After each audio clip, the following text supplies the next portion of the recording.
And now, the Lowe Post. Welcome to a Friday morning edition of the Lowe Post podcast, where I wanted to do a 4x4 version of my 8x8 first round podcast with the great David Thorpe of TrueHoop and many other things. But the basketball gods did not cooperate, and I don't want to get ahead of myself, because every time I get ahead of myself in this first round, the basketball gods mock me and laugh at me and wake me up at 5:30 in the morning with a headline like Warriors blow 31-point lead, Clippers stun Warriors in Game 5. So I'm not looking ahead to Warriors-Rockets. Coach Thorpe, how are you this morning? I'm good. I think if Klay Thompson had the same approach you did, we might be a little bit better off this morning. But he's been talking about the Rockets game since the Rockets were up 3-0, kind of forgetting about his own series. Yeah, I'm not looking ahead to that. I'm not looking. We can look ahead to Nuggets-Spurs Game 7. That's fine. And I'm writing on Bucks-Celtics, so we'll save that. So that leaves us with Toronto-Philly to talk about now, which I think is actually, after watching film of these two head-to-head. Now, the head-to-head matchup was 3-1 Toronto, and the only one Philly won was without Kawhi Leonard. But there are injuries dotting this entire regular season matchup. Tobias Harris played in 0 of the games. All the games were before the trade deadline. I am very bullish on Toronto. They were my pick to make the finals out of the East before the playoffs started. So naturally, I'm going to pick them in this series. There's just something about Philadelphia that hasn't quite earned my trust. And yet, when I sat down and watched a couple hours of these teams playing head-to-head against each other, I grew more confident in Philadelphia's chances. And the essential reason why is it's a very simple. This is a very even physical matchup. And I feel like both of these teams are physical teams. And so when they run into an opponent that can match them physically at the right positions, it becomes an interesting matchup for them. So it's been well documented. Toronto got Marc Gasol to guard Joel Embiid. Okay, great. He just reduced Nikola Vucevic to a puddle of missed mid-range jumpers in the first round. Kawhi Leonard has eaten Ben Simmons' lunch every time they've played. So that would make you optimistic about Toronto's chances. But Philly is just stacked with these huge physical wing guys, and between Butler, Simmons, Harris to a lesser extent, they can put Simmons and Butler on Kawhi and Lowry and switch every little two-man game they do. Joel is obviously physical against Gasol. I could see this being almost like an old school, ugly, very defense-oriented series that could involve in interesting ways. But give me whatever is interesting to you there, Coach. Give me your 10,000 feet take on this. Okay, so I love your reference to the 80s because I have a similar one, but it's a little more narrow. When Kawhi Leonard is rolling, and I think he's rolling now, Zach. I want to get your impression after watching in the playoffs. But when he's at his best, he doesn't play anything like Jordan. I just think he ends up being kind of the same guy in the sense that he's never in a rush, and he has a counter now to everything you throw at him. So that's where, when I kind of looked at the matchup, Philadelphia to me kind of begins and ends right now with Embiid just destroying everybody, and then you can play off of that. And I do feel like Marc Gasol, the only team to really, there's two teams that did a great job against Embiid this year. The Nuggets did well, but no one did better than the Grizzlies in 2 games with Gasol, where he scored 29 points in 2 games, and Gasol took it so personally to be able to guard Embiid, and he can. And I watched him in the postseason compared to when they played, and I think Gasol moves about the same as he was doing back then. Remember, the first maybe 6 weeks of the season, Gasol was probably the defensive player of the year. He certainly didn't end that way, but he looks pretty nimble now. And so if Embiid is neutralized to some degree, he's obviously going to score. Then it goes to me, what can they do with Kawhi? I think your point on the wings for Philadelphia is great, but I don't know that it matters if this is the Kawhi that we'll see that we've seen recently. He just has a counter to everything you do individually defensively, and he's super willing to make the pass when you send a second guy, whether it's a hedge or a hard double or whatever.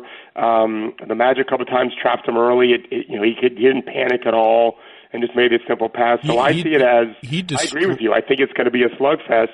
And I just think Toronto's got heavier punchers. And the only other thing I look at is, they play 5 around 0 with Gasol on the perimeter, and Orlando can't do that with Jonathan Isaac nearly as well as I think Toronto can. And that means Embiid and potentially Boban, even though Serge is struggling from the perimeter a little bit, or maybe even a lot. That's going to force those big guys to come out, and I think there's a lot of driving lanes for all of Toronto's slashers. Yeah, that's that much as it is in all of these series, much as it was for D'Angelo Russell, who could do nothing despite Joel Embiid dropping back on the pick and roll and all the opportunities that would seem to open up. Philadelphia depends a lot on their perimeter guys being huge and getting around picks so that even if there's a little daylight when you come around that screen and Joel Embiid's at the foul line, you just do not have room to pull up for a good shot, a clean 3, a clean 2, and they're going to force you to take floaters. Now, Toronto is much better equipped to sort of get in the lane and start pinging the ball around to better, as you said, perimeter players. There's no Jonathan Isaac was all right, but no one's afraid of Jonathan Isaac. The one guy you're not going to guard maybe is Pascal Siakam, and if you don't guard Pascal Siakam, that's not good. Pascal's good enough to exploit that. And to your point about when the Magic trapped they realized the Kawhi Gasol pick and roll is killing us. When Vucevic drops back, it's killing us. The looks are too good. The rotations are too severe. Let's try to trap this. I don't know that I've seen a team beaten worse on traps of a particular pick and roll than Orlando was in that series. Every time they trapped, it was a disaster. It was a wide open 3, or Kawhi splitting the defense and dunking, or Kawhi driving around the trap and dishing off to somebody who dunked. It was a total disaster. Now Philly is way better, obviously, defensively, but those are all interesting plays. I just think, to your point about Kawhi and how he doesn't remind me of Jordan. I get why people are making the Jordan comparisons, but are people doing that? I didn't even know that. I don't think he played like Jordan. I just thought the results were similar. He gets where he wants to go. And I was watching him warm up the other day before Game 5 in Toronto. Yeah. I've never really noticed this. Take this, it's probably not worth anything, but he has one of the tightest and prettiest rotations on his jump shot that I've ever seen in the league. That thing is spinning perfectly straight up and down, and so fast that the entire ball is a blur. I mean, I don't know if I didn't watch him in college. I don't know if his jump shot had a rotation anything like that before Chip England and the Spurs got to him. But that thing is snapping off his wrist. And I don't know if you've ever watched. Next time you see, I mean, it looks like I was mesmerized for 10 straight minutes. It is perfect. It's something, obviously, I probably watch more shots than most people on the planet every single day. As soon as we're done here, I'm going to watch a couple of great shooters in my gym. And, yeah, that's something we see all the time. And remember, I've spent some time with Joakim Noah back in the day, and so I know what a weird-looking spin looks like. I think I've had 8 different guys at 40% or better from the NBA in my gym. And I'm not suggesting I helped any of them shoot that well, maybe one or two, but I'm glad that I was able to watch what amazing shooters look like. Kawhi, some guys are real fluid, natural, Zach. I don't think Kawhi is. I think he's been built. He's like a robo player. He's really not. He's a fluid mover to some degree, but he's not.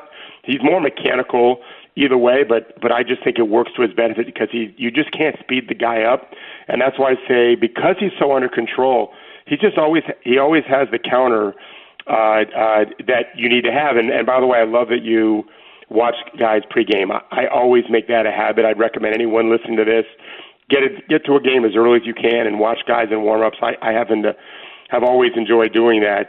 The one thing for me when you talk about the perimeter game, and we know, and I think you probably know that when Ben Simmons was coming out in the draft, I wrote that I thought he had a chance to be Defensive Player of the Year one year. I think he's a 6'10" version of Jason Kidd. He's got some of the quickest hands I've ever seen. Well, even back then, I thought that. Super quick feet. I know he's not the longest guy in the world, but because he's so tall, he's not short. He's not short-armed.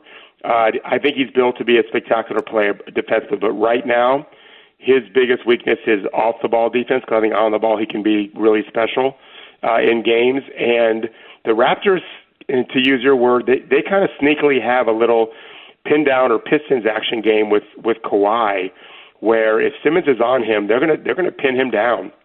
And Ben doesn't slither around screens great, and Kawhi doesn't need much room. And if you are trailing him too significantly, he'll just drive and then figure stuff out. I just feel like they're going to use him as a hammer in a way that Philly wants to use Embiid. But I think Gasol is a better matchup than anyone than Philly has to guard Kawhi.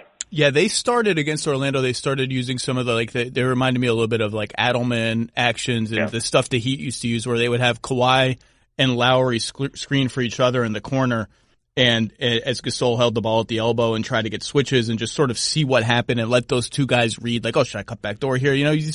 Lots of teams have done this, but with Kyle and Kawhi particularly, they leaned on it a little bit more, which is why. So let's go granular. I think the matchups are really interesting and just sort of who guards who, and that's always an interesting Philly thing because of how weird and big their team is. Right. So let's start with Philly's defense. Okay. To me, there are two constants. When it's starters versus starters, there are only two constants that I think Philly will try to get every time they can. Embiid on Gasol, obviously, and I think Tobias Harris has to guard Siakam. I just don't see a better place for him to go. Now in transition, and when there's always a million cross matches with Philly. So let's just take this as like when Philly gets to have what they want. Yeah, there's a dead ball, so Toronto's inbounding the ball. Yes, I think those are the only two constants. I think who Redick, Simmons, and Butler defend is going to be very interesting. You could put Redick on Lowry and Simmons on Kawhi and Butler on Danny Green. But I think if I'm them, I want to switch that Lowry-Leonard action as much as possible. So I wonder if we'll start with Redick on Danny Green, Simmons on Kyle Lowry, because Simmons has sort of been their point guard defender de facto guy. And that leaves Butler on Kawhi, which is just a brutal matchup. Kawhi's got a little bit of like length on him, and Kawhi's great at shooting over guys. He doesn't need a lot of length advantage to be able to do that. But Butler is just such a monster defensively. And I would like to see Simmons obviously has the physicality, the length, whatever, to guard Kawhi, although his arms aren't so long. Simmons better, like that is a tough, brutal, like you're going to get elbows in the guts and the ribs, and it's just a nasty matchup. What do you think of that sort of plot out of who guards who? Because I think against that's Philly, how I wrote it. Okay, go ahead. Yeah, that's how I wrote it. That's exactly what I expected to be. I'm looking at my notes right now.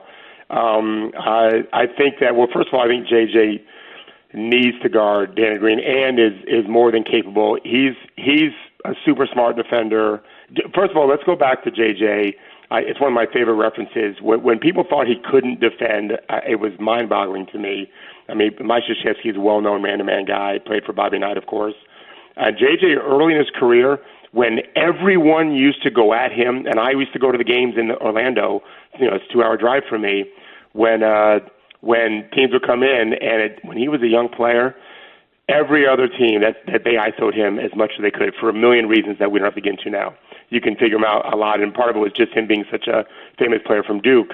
But I tell you what, he got to be really good at chasing shooters off screens. Very good.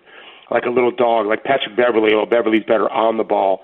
JJ slithers around screens really well and is dogged about it. But you also have to have some intelligence when you're guarding Danny Green, a top 3 shooter maybe. I think, was he number 2 in the league this year? Was he number 1 maybe? And he's not like one of these dudes who needs like 10 feet of open space. Oh, he gets gone fast. He's got a quick release, and he's gotten more confident in his career about like, I can take some of these threes he's taking in Toronto are like, I think 4 years ago or 3 years ago, Pop would have been like, you can't take that, dude. That's a crate. That's like, you got someone draped all over you. He's letting it fly, and it's worked out for him. It's an amazing point you just made, and if you want to go back to the Jackie McMullen's amazing summertime article, which chronicled when the Spurs just destroyed LeBron's last team in Miami, I always guessed what Pop said to his team going in that series, and one of them was, I think he said to Danny and Kawhi, just let it fly. Like, if we're open for a moment, just shoot that thing, because Miami's defense was so fast that year, and I think that really gave Danny a reference point that he just needed that freedom, and he's got it now. It's a big part of what they do, because you have to be so quick to trigger the help back to him, and that allows the other actions to work better. But Redick has got a super quick mind. He's obviously experienced, very, very experienced. And so he'll do some degree of nice help in the paint and quick recovery back. I think you're right on the Simmons-Lowry because Kyle loves to push, especially with 5-around-0 offense and transition. They come all down, and really Toronto does a lot of things that Milwaukee does. They leave the paint open, and it's hard to do that against Ben Simmons. I was just trying to imagine. I was watching a bunch of Lowry tape where he just pushes, kind of slows down. I call it a settle dribble near the three-point line, and then boom, hits you with that quick drive, and he's good at it, and he's super smart and crafty. But Ben Simmons is going to gobble that up. It's not going to be so easy for him. The Butler-Leonard thing, everything you described is perfect. And then don't you just wonder how they're going to call these series, because Leonard can be an incredible foul magnet. And that, I think Philly's bench is a huge weakness. We could argue maybe Toronto's too. I think it's better than Philly's, but some people don't agree with me. Butler getting in foul trouble. Simmons, that's why I don't think Simmons will be on Leonard as much as he's going to overpower Ben in a way that he can't easily overpower Jimmy. And but either way, he's a foul magnet, and Philly can't afford that. So that's why I think they might double some. It's just to avoid foul trouble. Yeah, one of the interesting things about Simmons guarding point guards is that it presents a lot of opportunities for Philly to post Simmons on the other end when that matchup, when the other team can't get out of that. They did not do that a lot against Brooklyn. And, they also, they usually run into teams, now this won't be one of them, where either Butler or Harris has a size advantage. And you want to say, dump it in. But it's really hard to dump it into one of those guys when both Embiid and Simmons are on the floor, because there's just no space for them to go anywhere on the block. Simmons, though, if he has a mismatch, well, he's one of the two guys that's taking up that space anyway.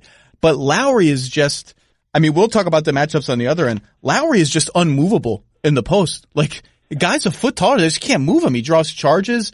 And by the way, I do think I'm so tired of little guys getting the benefit of the doubt in the post. It's like JJ Barea is the best post defender in the entire NBA because all he has to do is fall over. He just falls over and everyone's like, oh, he just got elbowed in the face. It's offensive foul because he's short. And I do think Kyle is a much better post defender than JJ Barea because he's just a cinder block.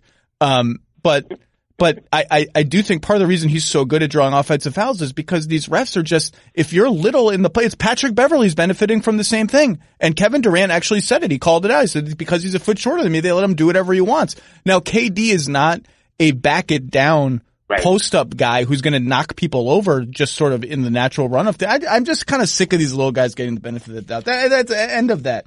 But to your point, the Redick on Green, they're going to hunt JJ.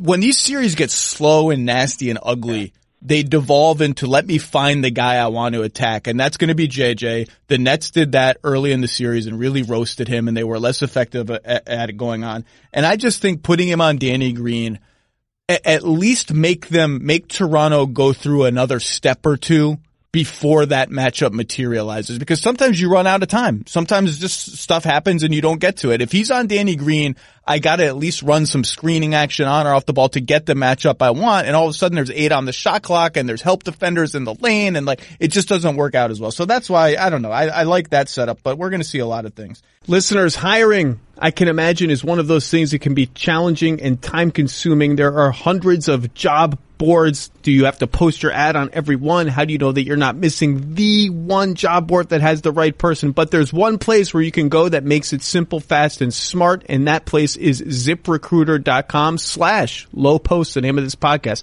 ZipRecruiter sends your job automatically to over 100 of the web's leading job boards, and they don't even stop there. They have powerful matching technology that scans thousands of resumes and proactively finds people with the right experience, and then double proactively invites them to apply to your job. You've done nothing except use ZipRecruiter. Bam, they've found people for you. ZipRecruiter is so effective that 80% of employers, that's a lot. If you shoot 80% from the foul line, that's pretty good.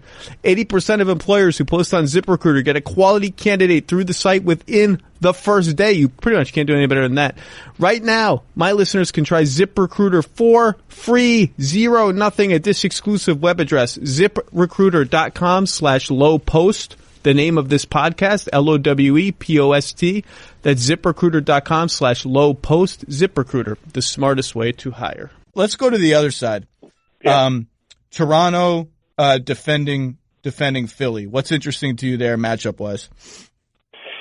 Well, Kawhi can guard, 4 of the 5 probably pretty well. But I just think he's got to carry such an offensive load that they've got to be careful with where they put him. I can see them matching up the same way that you described it from Philly's side. Obviously, we know Gasol's got to guard Embiid. Lowry might. In fact, I wouldn't be surprised at all if Lowry guards JJ some. Absolutely, it's an issue because Philly's going to run JJ through. They're going to run JJ, meaning Lowry, through the ringer, right? He's going to have to run into a lot of bodies, but the center block, as you described, on wheels. He's really a center block on wheels. Yeah. He'll just bounce off guys. It's like they took. It's like it's probably wise to try to do that. Remember, they had Dwayne Casey had the big rock in his office that was like pounding the Jacob Reese pounding the rock. It's like Kyle Lowry is like if they put that rock on wheels and just moved it all around the floor. It's amazing. It'd be smart to try to wear him down some. I think is he the oldest? I think he's the oldest starter in the series. Just try to get into his legs a little bit. I don't think it'll affect him too much, but it's not fun to guard JJ Redick.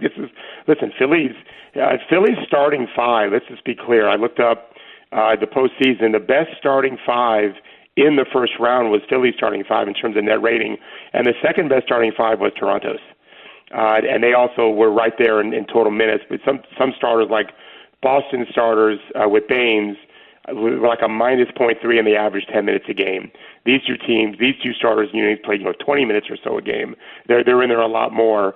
But I just think, with what they want to do with Kawhi, and it's not just the starting matchups, Zach. I'm curious how they'll defend, because when I've watched Toronto play this year, there's been times where Gasol switched. There's been times where I thought he would switch onto a smaller guy, but didn't. And then there's times where he hard hedged and came back. I actually love the nuance of that. You don't really always know what you're getting, and sometimes I feel like they're not even scripting it. They're just telling Mark, feel it out, and then telling everyone else, read Mark. If Mark decides he wants to fully switch, then let's react accordingly. And if he decides he wants to get back, then we can react to that too. Just kind of trust what Mark's going to do. And his nimbleness and his ability to move around in space is so underrated. And he knows how to, I think he gets in Embiid's skin. It'll be better this time because Embiid can focus on him more. But there was a play the last time they played Memphis where Embiid was behind 3, and you would have sworn, Zach, if you watched in slow motion, that Gasol was telling Embiid, go ahead and shoot the 3. I'm good with that.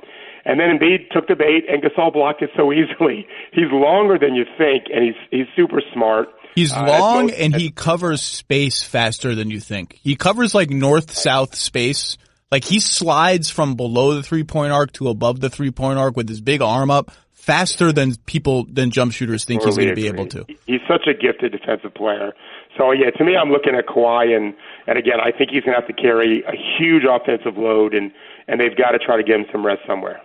You mentioned the bench stuff, and I'll get to my starter matchups in a second, but one of the interesting subplots, and I think it's a subplot that will reveal itself right away, is the Sixers have this incredibly elaborate staggering minutes system where their starters are on the floor at the start of the second quarter when most teams have their bench on the floor. And I just think, the Raptors have to be careful giving too many minutes for Embiid to destroy Ibaka in the post. And they've been playing these Siakam as the only starter on the floor lineups against Orlando to start the second and fourth quarters. Although Kyle Lowry, when they cared, would be in those lineups too. I just think they're going to have to be a little more. It'd be interesting to see if they let it play out for a game and see what it looks like with Ibaka on Embiid and sending more help there. If they can make some hay there, or if they try to match the minutes right away. But speaking of more help there, in watching film of this series, it really underlined to me why the Sixers went and got Tobias Harris and probably overpaid for Tobias Harris. But Tobias is very good. In a lot of these games, or for a lot of these minutes, Toronto-Philly minutes, they had Lowry guard Wilson Chandler. And that has now become Tobias Harris, and the level of help you can offer off of Chandler versus Harris is obviously, the difference is astronomical. You can help a lot off of one and not very much off of the other. But an alignment that I think is interesting is Lowry on Harris. And they'll switch Lowry on anyone. Lowry on Jonathan Isaac, Lowry on Gordon, Kawhi on Simmons, because I think we have to see that a lot. I just think you have to try to take out Simmons. You have to try to take out the 12 to 14 easy points they get every game by Simmons just bull rushing in transition. Green on Redick, Gasol on Embiid, and that leaves Siakam on Jimmy Butler, which is a matchup that we saw here and there in the regular season. And I just kind of like the idea of Siakam as the just all court weapon. Just mix up where he is, who he's on, give them lots of different looks and sort of weaponize Siakam in that way. Like if Lowry on Harris is the matchup you like, and by the way, starting in game 3 or 4 of the Brooklyn series, D'Angelo Russell on Harris was the matchup that Brooklyn liked. Dare them to post up Harris. Dare them to post up Harris with Embiid and Simmons on the block, and I don't think it's going to work. That allows you to sort of use Siakam in lots of different ways, and it allows you to put Danny Green on Redick, which I think is an interesting matchup. I just think we're going to see a lot of interesting matchups, and that's one that wouldn't surprise me if Toronto even started that way. It wouldn't surprise me if Lowry guarded Jimmy Butler a lot, because he likes those physical matchups. I think he likes those better than chasing around JJ Redick. I think there's no question about that. He enjoys the physical play. I remember Jameer Nelson was the same way. I used to laugh when people try to post that dude up. He's impossible. He's the same thing as Lowry and tough as nails. Philly kid. Just tough kid in the post, and you got to run around so much. One thing on the other side that I wanted to mention is I was watching Kawhi I just saw a different level of energy in Kawhi in the postseason as they needed. I mean, they lost game 1, and by the way, no small feat to beat a very good Magic team 4 straight games, and I think 2.5, 3 were kind of blowouts where they dominated at least 3 quarters in I think all but one of those games. Orlando was playing really well at the end of the season for a few months, and that when they to lose game 1, if I'm curious if you're going to go to game 1 this time in Toronto, because I can't imagine the stress level in that place. But anyway, Leonard I think they should just forfeit. I think they should just get it over with and forfeit. Just play Chris Boucher. Just throw all the deep bench out there. And by the way, this is an Anunoby series. I don't know. I have no idea what his timetable is. This would be a great. But yeah, just forfeit. It's a tradition at this point. Just make it part of the lore of the Raptors. If it's even a 10-point game in the fourth quarter, that crowd's going to be so stressed. But Kawhi's ability to hit the glass and willingness to, when you talk about fighting JJ, that becomes a problem. If JJ ultimately is on Kawhi, he doesn't have to be the one to shoot the ball. JJ's going to struggle to keep him off the glass, and whereas the other guys won't. And so I do think, and you're totally right, when you try to find the right matchup, you bring in the 6th defender, which is the clock, right? And I don't know how the game's going to be played. I think Toronto's willing to play a little bit faster, but certainly the Sixers want to push with Ben in transition. I think Toronto's uniquely built with guys that can get back and give a problem. The reason why you say there's so many great matchups to look at is these are two of the best 4 or 5 starting lineups in the league. Like neither team is bringing a fantastic player off the bench like some of these teams we see in the postseason. And 2 of the best defensive teams in the league. Regular season, I think I have the playoff numbers in front of me. Let me get where they ranked regular season. They were 5 and for Toronto, and Philly was only 14th. But when they gear up, they're very, very good. And you just hit on one of the other subplots, and then the last thing, and then you can give me 2 quick predictions, and I'll get you out of here. Toronto pushing the pace. To me, that if there's a mini battleground within the battleground that I'm watching closely in this series, it's Philadelphia's offensive rebounding against Toronto's transition game. The Raptors were a shaky defensive rebounding team, 18th in the league for the season. Now they improved with Gasol, and they're better with Gasol on the floor. And Philly is a monstrous offensive rebounding team, particularly when they sense a chance to be. They were only 11th in the regular season, but when they sense a chance, when they sense mismatches, they love to crash. And I think they sense an opportunity to do that in this series, and Toronto senses an opportunity. If we can clean up the glass, if we can be a little better, if we can tighten it up, we're going to be able to run on them. And they love to run when they have Lowry and Siakam on the floor together. That's a sort of game within the game that I think will be sort of a bellwether. And in Philly, statistically, Toronto is like the most efficient transition offense in the league, according to my friend Ben Folk's site, Cleaning the Glass. Philly, very interestingly, allows. Now, again, these numbers aren't exact in terms of what's a transition chance and what isn't and blah, blah, blah. But according to his methodology, Philly allows, I think, the third most transition chances in the league, but is number 1 or 2 at points allowed per possession on those chances. That seems like a really hard line to walk, but they have walked it because I think they're fast and they're huge and they chase down and recover more quickly than people expect. But that's just sort of one battle within the battle that I'm watching. Spurs Nuggets Game 7. Who you got? Oh boy, I picked the Spurs before the season, before the series, and the way Jokic. I mean, he only scored 9 points in Game 1. He was. I thought he was going to score 50 last night. Oh my God. Magnificent. He's such. I actually wrote this. We did a little at TrueHoop. We did like a watch party where people can watch the game with us and chime in on a Slack channel that we have. And I said if he ever follows the body by Kevin Love, I called it, like he's going to win a bunch of MVPs. He's one of the most gifted players I've ever seen in my life. And he's just heavy, and it works with advantage to some degree, but it also plays against him some because as soon as he went out of the game yesterday, they went, I think, from down 3 to down 15. No, it was over. It was over. Yeah, but they figured out how to basically. What they figured out is just run our regular stuff anyway. I know San Antonio's sloughing off, whatever. He can't be guarded, and that worries me as someone who picked the Spurs to win. But I still kind of feel like the veterans on San Antonio, I don't really care much about experience until Game 7s, and I just think they have enough veterans, and they live to take tough shots. I mean, the Denver got better shots all night last night, and the Spurs still won easily. The Spurs shot making last night was outrageous, and I'm sitting there watching the game, and I don't know. I've never coached one of these games where it's high stakes, high leverage, but all series I've been saying. You just got to live with LaMarcus Aldridge and DeMar DeRozan making 18-foot fadeaways over good defense. And by the way, Jokic, the third quarter last night was the best quarter of Jokic's career because he was so good defensively. Like he got 2 steals, he got knockaways, they couldn't move him, he was zoning up in the correct places, but they're making all those shots. And I'm sitting there writing in my notes, do not overreact to that. Make them make those shots.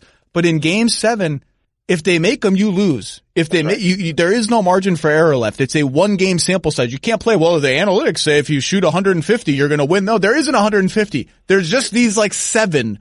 And I don't know as a coach, I just, how you can sit and watch that happen. And so if LA makes his first 3 18-footers, I could see Denver like, well, we got to send help. And then that's when they start sending help, it makes me nervous.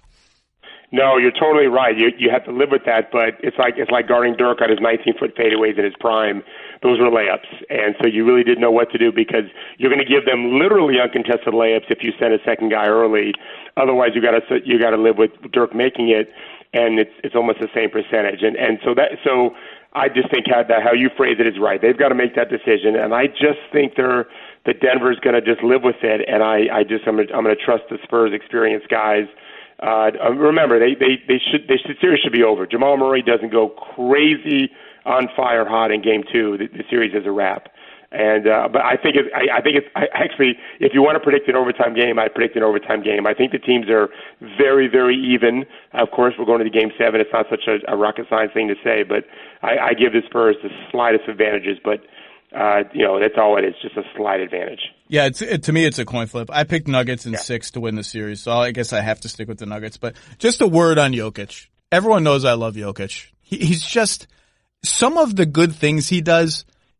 They're so good that you don't even notice them. Like he had a Kevin Love home run baseline out of bounds inbounds pass last night to Gary Harris. That was just like outrageous. It was like he just caught the one hand, boom, done. And then he had this other play where This is one of my favorite things that he does. He got a defensive rebound and he started dribbling and he looked at Gary Harris on the right sideline and motioned with his hand and like his entire face, like his eyes widen and he's like, go. He doesn't say it. He just says it with his body. And like Gary Harris didn't get it right away and it got me like, will you freaking go? And Gary Harris went and Jokic whoosh, clothesline, like 40-foot bounce pass up the floor and Gary Harris draws a shooting foul out of it. And the way he dribbles, he's never been better. Like he's had better full court, fast break stuff in his career. His dribbling in the half court in this series has been unbelievable in terms of how under control it is, how he sees the help coming toward him and sort of brings his dribble in a little bit, protects it, but keeps it alive, changes its pace, and just sort of, with a live dribble, protects it and just sort of sees like, okay, what are you going to do now? Now you've come here. Where are you going next? Who's coming this direction? And then like, boom, okay, you're doing that. Here's an open shooter. He's been one of the absolute studs of the playoffs. And if I could trust anyone else on the team to have a big game, I would pick them to win Game 7. I just can't trust any of these guys. They're so up and down. It's crazy. But he's just been masterful. Yeah, I want to say one thing about him too. I want to reference your last pod. I think it was with Arnovitz, and it was I listen to you when I'm doing my afternoon exercising, and I have to laugh out loud and some of the stuff that Kevin says, and so he was trying to make a football reference and like an analogy, and he couldn't think of any. I just had to laugh because he doesn't watch the NFL, nor do I. But I know what Tom Brady is, and that's who Jokic reminds me of actually. And I think I even tweeted this yesterday, or maybe I just put it in our Slack thing. He's like Tom Brady. He reads the game like a quarterback. And what's funny is the Spurs they're kind of, they want him to shoot it, right? And so they lay off of him, not just because they're trying to get him to shoot it, but because if they guard him, and we talked about this on your pod a couple weeks ago, you can't really contest him the way you might a regular-looking person like a Rondo, because he'll just thread the pass so perfectly. Well, it turns out you can't lay off him either, because even though you know the pass is coming, Pirtle is 10 feet off of him, waiting for the curl screen or the back door, and he still delivers the perfectly placed bounce pass that's hyper accurate is the word I like to use, and they still get the layup. And that reminded me of with a few times I've watched the NFL in the last 10 years when teams know what Brady's going to do and they're in perfect position, but there's like a 3-centimeter window for him to throw the ball to, and that's exactly what he does, and they score or get the first down. So Jokic is that ability as a big man. You can work on dribbling. Like I happen to think that Europeans are doing a better job than Americans right now at just developing all of our bigs that aren't super athletic. We have too many heavier guys in America that aren't being treated as anything but low post smashers. And the Europeans are doing a better job of fluidly teaching them the game. Who knows what the body will look like one day, and if they're going to be super gifted. Well, Jokic has developed that, and so his ability to make those kinds of plays as a guard, like if he was 6'4", he'd be in the NBA too, as long as he was more athletic then, because his skill game and craft game are elite. My only quibble with you is I never want him to lose weight. I always want him to be the Serbian Boris Diaw and have it be part of his charm. And why does he always look like he has a cold? He always, nose is always red. He always has big red splotches on his arms. I hope he never changes any of that. Have you seen, though, the picture from his passport? Oh, I've tweeted it. It looks like... So I saw it this summer. One of his agents actually owns a condo where I live, so we had lunch together, and he showed me, like, listen, I can never have you send this out. This is private, but I want you to see just what he's come from. And, of course, the first thing I said is, well, he's a 7-foot Augustus Gloop. Because I'm old enough to remember the original Augustus Gloop in the movie.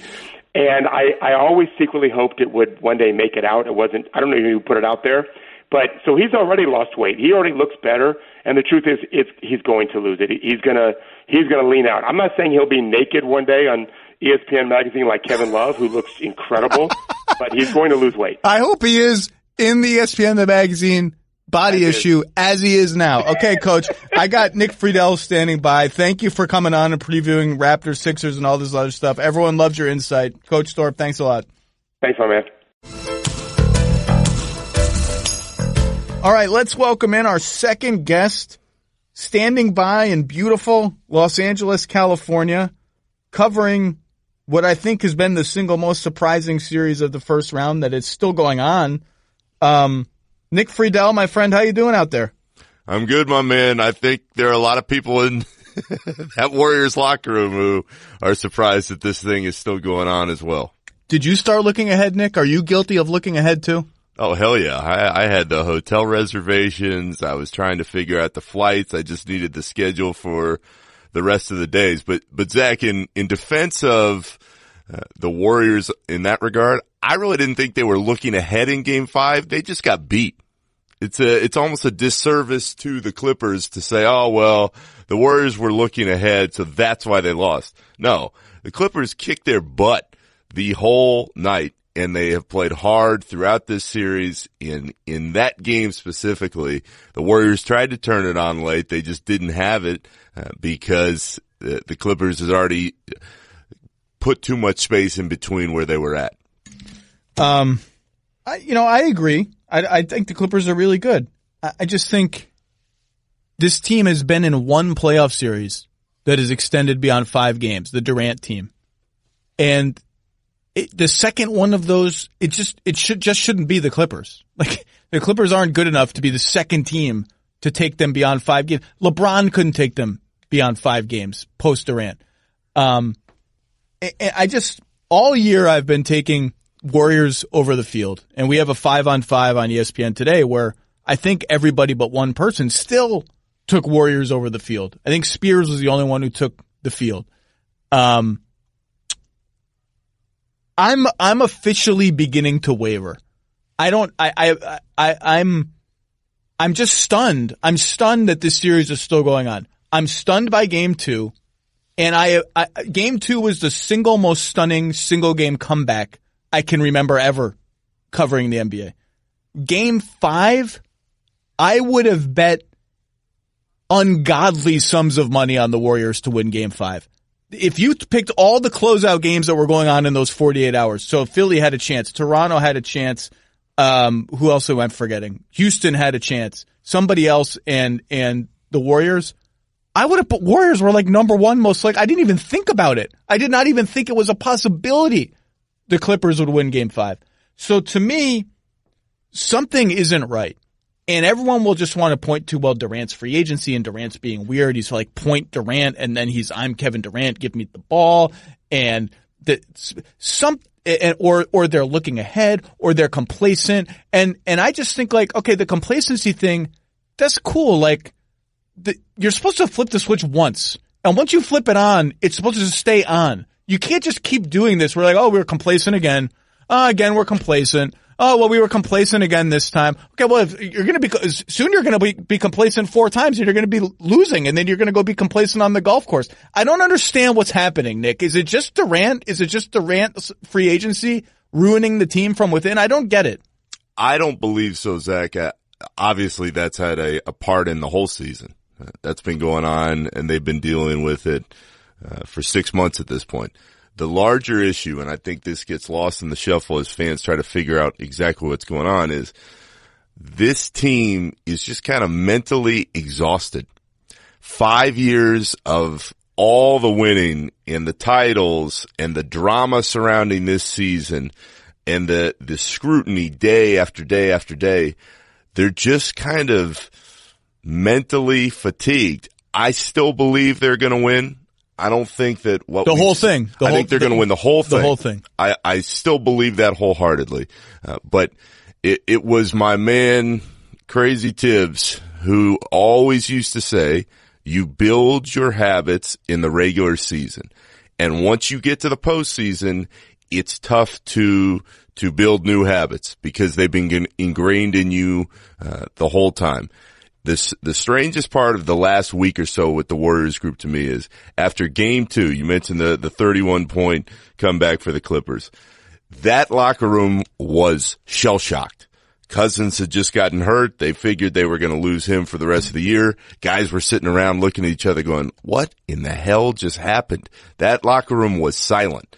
The other night after Game 5, you walked in and it was like they had just lost a game in the middle of January.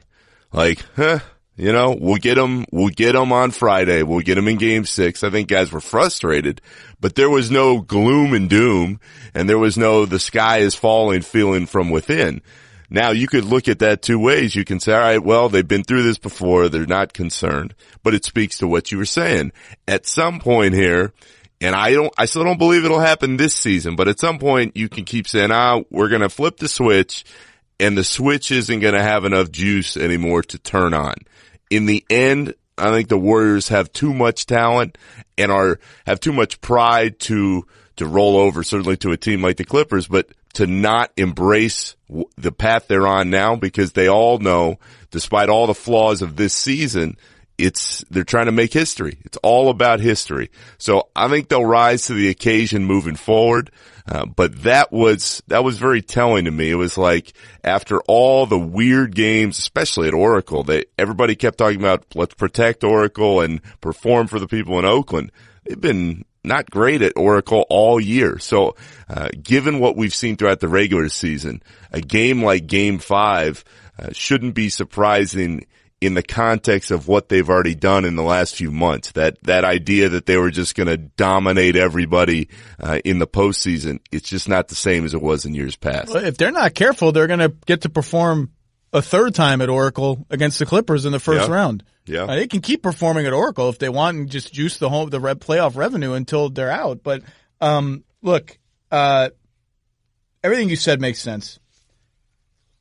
They should win. If they didn't win this series, I'll be shocked. I'll be shocked if they lose tonight. I'm falling right back into the trap. Here's what's going to happen. The game's at 10 p.m. Eastern for some freaking reason. It's on the West Coast. The Warriors are going to be up by 20 at halftime, and I'm going to be like, you know what?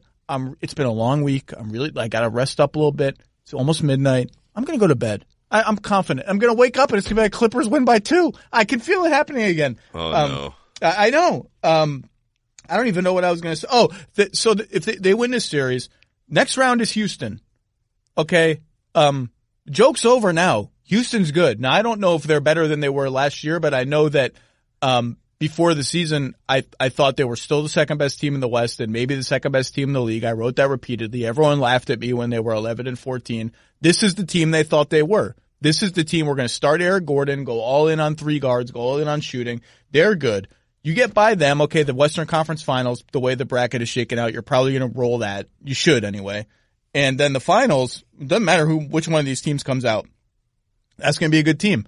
So you're talking 2 of the next 3 series that you theoretically will face the field in, if you get to face the field in 3 series, are going to be really, really hard series. They're going to have to play better than they've played, period. And by the way, there's this narrative about this series that, okay, so they won Game 1 easily.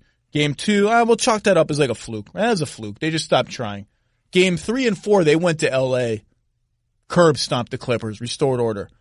Game 4 was a close game. They ended up winning by 8, and they went up by 11 in the stretch run. But that was a competitive, close game where the Warriors were playing with urgency. The Clippers play with urgency every second. I think Patrick Beverley sleeps with urgency. I don't even know how you would do that, but he does everything with urgency. He cooks with urgency. And they couldn't pull away from the Clippers in that game. So I don't think, and then of course the Clippers come to Oracle, and as you said, just outplay them, just beat them. I don't think that this has been an easy series for the Warriors. If you're lumping into Game 4 was proof that this is an easy series for the Warriors, I think really only Game 3 and Game 1 have been easy. Now, obviously, overall, the scoring margin is very big plus Warriors. I just think people are papering over Game 4. I think that was a competitive game. It was. And in that third quarter, there was a time where you're going, all right, are they actually going to do this? Are the Clippers going to even this thing up? And I know that the Clippers players thought they were in position to be walking back into Staples with a 3-2 lead. I mean, they believed that they're right on par with where they need to be. But Zach, I'd add this, and I think this is what will push the Warriors to show us more than they have throughout this little stretch in these last few weeks. This team all year, just this year, they are so much better when their backs are against the wall, when people are saying, you know what, I think their time may be coming to an end, when people are questioning them. This group needs that motivational push of, maybe your time is over with. every time, and I go back to, you were just talking to Coach Thorpe about that Denver series. There was a game, I think it's defined their season. So many people hang on the blowouts and Oracle, but they were never too concerned about that stuff. There was a game a few months ago where they went into Denver, and prior to that game, everybody is saying, oh, the Nuggets, is it their time in the West? Can they make that kind of leap? And can they give the Warriors a real run? They go into Denver and they drop like 50 plus in the first quarter, and they're hitting threes from all over the place. And I remember talking to Clay right after that game ended, and his point was kind of like, you don't think we hear what's going on? You don't think we hear people saying, maybe this is it for this run, and maybe the dynasty's coming to an end. They know full well what's on the line. And I wholeheartedly believe that once the page were to turn into this potential Rockets series, that the focus would line up the way it has before. And I'm not saying it's not going to be tough, because they've proven that this team has proven repeatedly that they make things tougher than they have to be. But they know that the Rockets are that team that can really, really push them. And there's no fear from the Warriors' perspective, but the Rockets give them a pause that no other team in the league probably does. By the way, shout out to my friend Scott Johnson, huge Nuggets fan, ahead of Game 7. I hope for his sake that they win, but I don't really care. I just want him to be happy. You mentioned the Nuggets. That reminded me. I agree. Look, I picked the Warriors to win the title. I've said all year, over the field. I'll take them over the field. If you put the metaphorical gun to my head right now, I'd still take them. They're 12th in defense in the playoffs. And I'm not looking at the rankings right now. That might make them, the worst team that's still alive in the playoffs. The Clippers are 15th. They've just not been good defensively. Well, actually now they've moved up to 11th after last night. Denver is now 12th. Game 5 might have been the worst collective defensive game I've ever seen them play in a game that mattered. Yeah. They would rotate away from shooters to non-shooters. Draymond, who's the heart and soul of their team, the thing that makes them special defensively, was just flat bad. Like, he was closing out wildly on guys who didn't need to be closed out on wildly and getting blown by. He was getting blown by even when he was not just trying to run somebody off the line.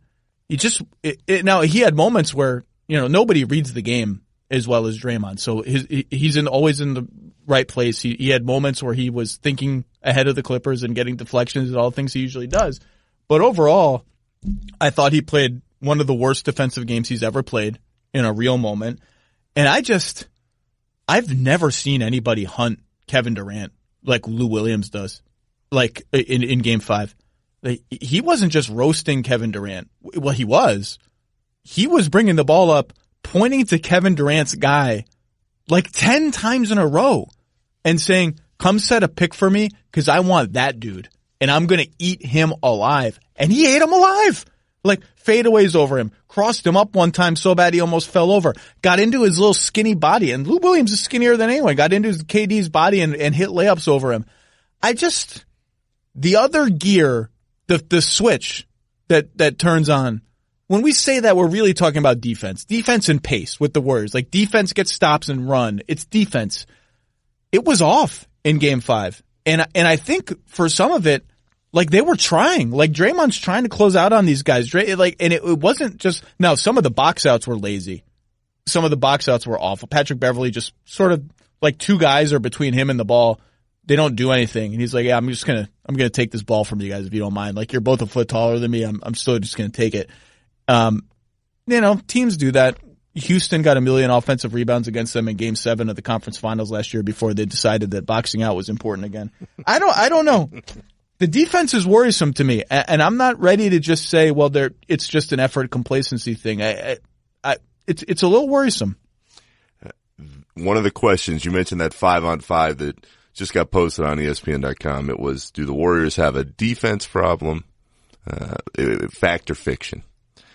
Somebody said faction. I know that. Yeah, it wasn't me, but I still say fiction for the broader conversation, because I don't believe it's a defensive problem so much as it's a focus problem. And it's been the same focus problem that has been alive within this group all year. When they decide that they're going to play, especially on the defensive end, as you mentioned, they can still dominate teams. And people have forgotten that because the evidence has shown that repeatedly this team just kind of has gone through the motions at too many times throughout the season. But moving forward now, Zach, into Game 6 and potentially into this Rockets series, I think Steve Kerr is going to stick with that Hamptons 5 lineup even more. You're going to say to Andre Iguodala. That lineup is minus like 10 or something in this series. Yeah, So, it hasn't played that well, but it also hasn't played that much together yet. I think he will look around and go, you know what? These are the 5 guys I trust the most in the big moments. They have come through for me repeatedly over the last few years. It is time for you guys to close this thing down and move forward. And again, I can't stress this enough. It's about the challenge for this group, because everybody before the season had kind of already anointed them. Hey, you go win this 3rd title. We'll see what happens with KD in the summer. But this is your time. And these guys all appreciate the historical significance here.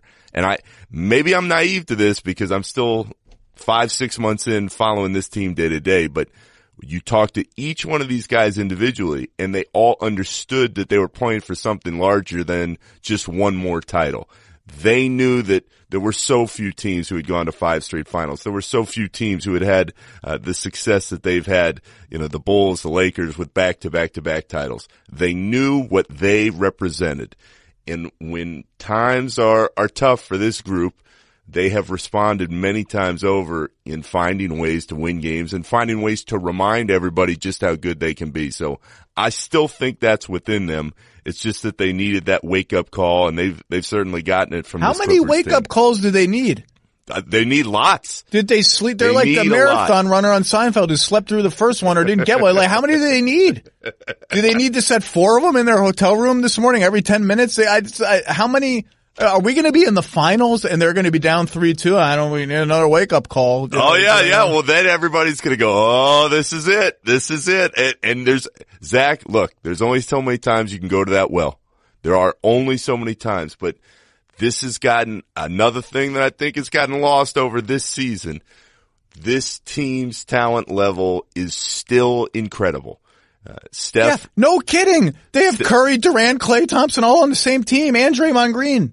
And that's why in the end, I still think they're going to win this whole damn thing. But looking back, this Clippers squad, oh man, like I'm not sure what the future holds because of free agency, but this team plays its butt off. In that respect, this was not I guess you could look at it both ways. It wasn't a good team for the Warriors to face because we're sitting here looking at a Game 6 at Staples, but maybe it was because maybe it was that 5th wake-up call that they needed to kind of get rolling here. Speaking of I hate the name Hamptons 5. I object to the Hamptons 5. I still call it the death lineup, as morbid as that is. Do they start that tonight? Because this JaMychal Green at center thing is troubling them, and I don't even think the Clippers are exploiting it as much as they could. I don't think so, but as Kerr said, everything's on the table. And they've gone through all the film. They're going to try to pick up the matchups. Maybe that means more Kevon Looney. He's been fantastic in this series. Very, very good. Maybe the middle ground is just start him over Bogut. Right. But he's been great. To your point about the talent level. So they're doing this thing where they have these minutes when Steph and KD are on the bench together, which drives all the Warriors fans crazy. And they also, when Durant goes out with like a minute and a half left to go in the first quarter, you very quickly get to lineups where Curry is the only good shooter on the floor. It's Curry, McKinney, Looney, Draymond, and some Iguodala. And this is the first, we've been looking at this Warriors bench for years and saying, well, they just don't have enough pop on the bench, and they don't have enough good bench players. And I've always sort of I've never believed that. I always thought they had enough talent on the bench. Andre is Andre. Sean Livingston has been very good for them. And they've always had a Barbosa to sort of zip around and do some stuff. And David West was big. They always had backup big men who came in and did their stuff. This is the first time where I'm like, maybe it actually doesn't feel like Andre's just not there every game anymore offensively. Livingston, quietly, one of the unwritten stories of their season has been that Sean Livingston has finally taken the big step back he has 5 baskets in this series. I think he's 5 of 14 from the field. He's playing 12 minutes a game. They're just getting nothing out of Livingston other than, he's smart. He knows where to be. He's long. They're just getting no pop out of him at all. McKinney's all right. I think McKinney's defense in this series has been really good, but he's feast or famine with the jump shooting. And they don't have the Barbosa ingredient of the fast dude just flying around doing crazy stuff against the opposing bench. They don't have that anymore. And so you have these lineups where it's man, they got no shooting out there at all. It's not just 3 non-shooters. We're used to them playing with 3 non-shooters, Iguodala, Draymond, and a big man. Iguodala, Livingston, and a big man. It's 4 now. And that's when Curry gets to really handle the ball a lot. Curry's pick and rolls are way down in this series. It's a problem for them in crunch time. They need to let him handle the ball when their best players are on the floor. I don't know. Does any of that resonate with you? Yeah, well, the group that says, I'll take the field, Zach, will hear that, what you just went through, and say, yep, see, because it's not only has the bench kind of wavered and you're not sure exactly what you're getting sometimes from the collective group, but and this speaks to what Steve Kerr's been saying the last couple of days. If you start playing Steph and Kevin and Clay and Draymond, if you're looking at that 40-plus minute max, that's all well and good to wrap up a Game 6 against the Clippers. Well, what happens when you're playing those guys a few more minutes each and every game in this next series, and let's say they get past Houston? Well, now you've added all these extra minutes, and how much is that going to come back to potentially bite you a couple months from now, assuming they were to get to the finals? So sure, the depth that has been there, as you outlined, the consistency of it isn't the same right now. But again, this team knows exactly what it has to do to still get over that hump. And I am convinced until they show us otherwise, that they will find a way to make it through one more time. The angst is understandable. The frustration from within with how they've played, it's there. They just need to remember what they can do when they're at their best. And I still think their best is within them, and we're going to see it here soon. They're the best team in the league. Their ceiling beats everybody. Their ceiling beats everybody's ceiling. Totally agree with you. Their floor has gotten worse, and their 40 percentile game has gotten worse. And when they play that way, they're vulnerable. They need to play 75 to 100% percentile games to beat the best teams. And part of that is extending their best players, as you just said. And, as I'm going through the bench, I don't really think that Cousins is a huge loss for them. He was hurting their defense and taking shots away from their best players. But if they're going to juggle their rotations like this, I actually do think they miss him a little bit. They just miss another guy who can score and do stuff off the dribble. And Houston was the matchup they got him for. So I'm starting to sort of go back on my Cousins doesn't matter that much stance. I think they actually could. I don't think he matters that much, but I think they could use him a little bit if they're not willing to just play their best guys 40 minutes a game and play their best lineup 25 minutes a game.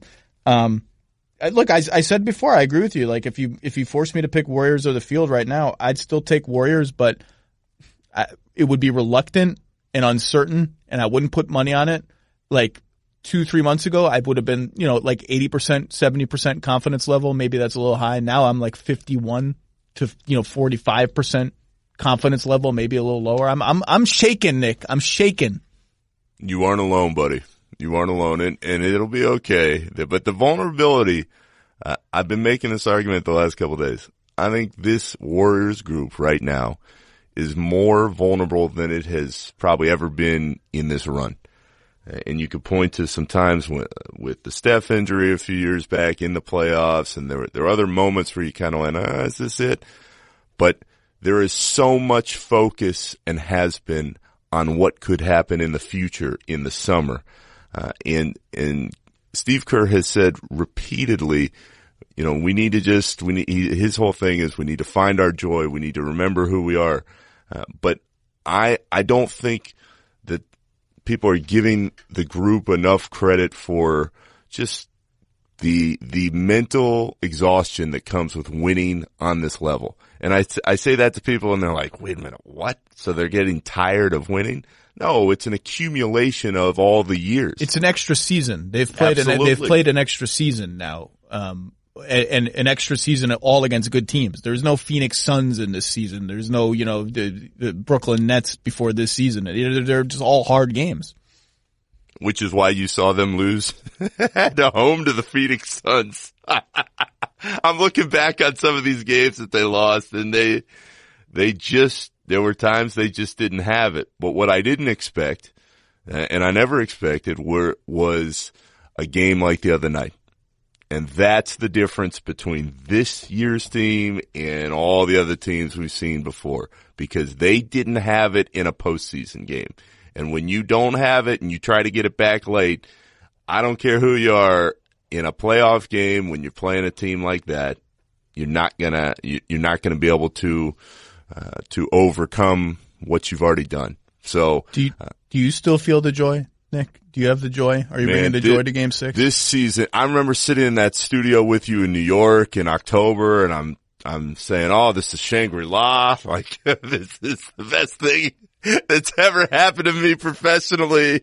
I go from the insanity of the Bulls to the Warriors, and everybody's in a good mood, and they're feeling great about where they're at. Zach, 6 months of this, oh my gosh, like every day there's something going on, and I wouldn't trade it. I've enjoyed the hell out of the experience, but I can understand why the players 5 years later are sagging a little bit, because when you are under that microscope all the time, and there are days you wake up and you're like, just have a normal game.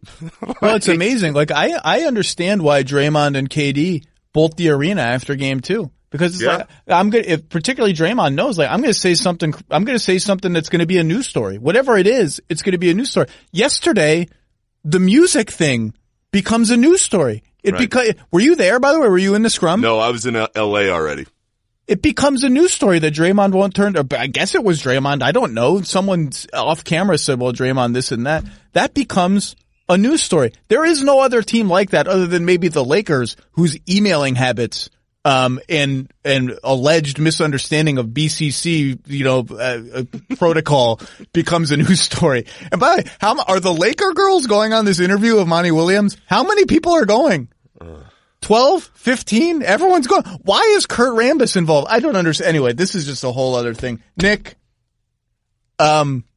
maybe, I don't know where you're going to be headed. Well, you're headed to Oracle either way. One way or another, you're headed back to the Bay. So, I will be running into you, I suspect, in some point in the next few weeks. Your coverage has been outstanding, and I just want to make sure you just keep the joy in your life. Don't let KD in the White Sox hat after games take away your joy. Okay? Yeah. Hey, we'll end on this, Mr. Lowe, because I think it's important. Kevin, out of all the different storylines of the season and the mood swings, Kevin's actually been in a pretty good mood here the last few weeks. And I think that's a good sign, not only in the moment, but moving forward, potentially. I keep saying that because you never know, but potentially in this playoff run. There is no worry yet. There is no panic within this group. And that's why, again, I think it's important in the context of what they've done to understand that they're not sitting here looking into Game 6 going, oh no, we better finish this off. They believe they're still going to win this thing, despite everything that we've seen throughout the year.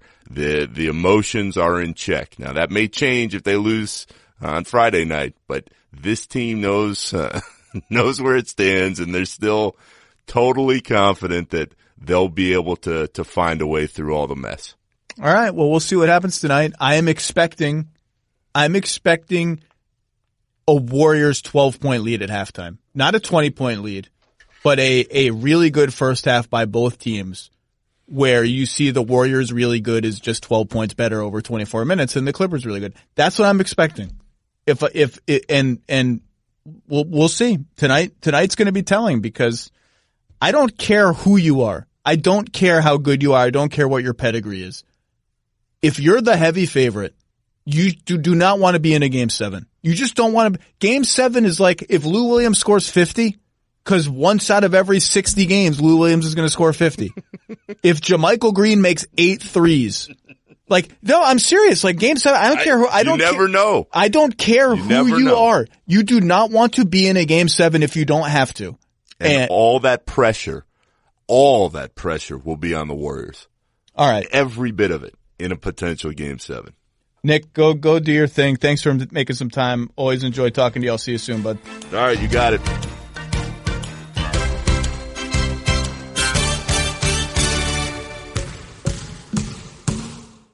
The Lowe Post is presented by Goodyear. Discover the possibilities. Goodyear, more driven.